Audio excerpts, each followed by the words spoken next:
Okay, so let's see how you did.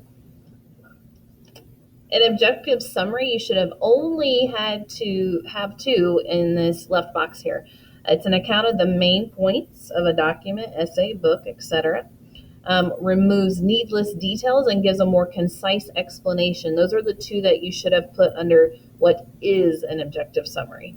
And then everything else should have been under is not. Includes your opinion? No way. Includes text evidence? Nope. Questions the source of the author? Do not do that. And restates using the writer's, well, now I can't see it. Restates using the writer's own words about the text, okay? When we say restate, that means basically just copying what the text says, and we don't want you to do that.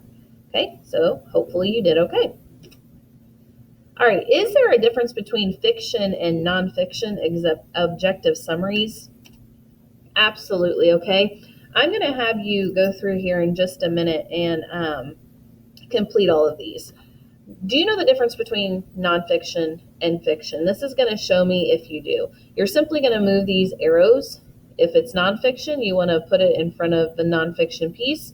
If it's a fiction piece, you want to put it by the fiction piece, obviously. So this is just practice to see where you're at, okay? And I want to show you what else you're going to be doing as well, okay? So there's two examples here that I want you to go through. And that should be very simple. So when this video stops here in just a minute, but I want to go through all of these so you have a chance to move the arrows and practice. But it should look like this. You have two examples, okay? And then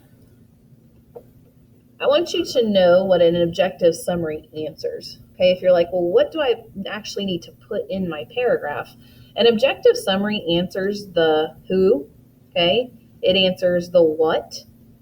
It answers the when, it answers the where, and then it also answers the why. And the what and the why are going to be the biggest portions of your actual objective summary.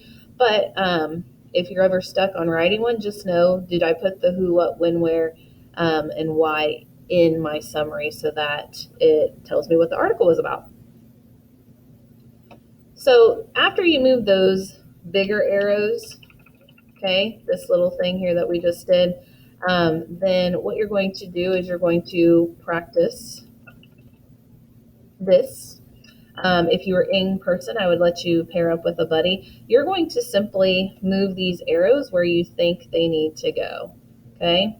So I would move my who, make sure that it has the little cross, whoops, that didn't work.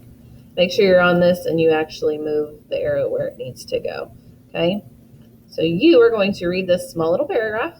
You are going to do the who, what, when, where, why, and you are also going to move those big arrows, and then we'll come back here in just a minute.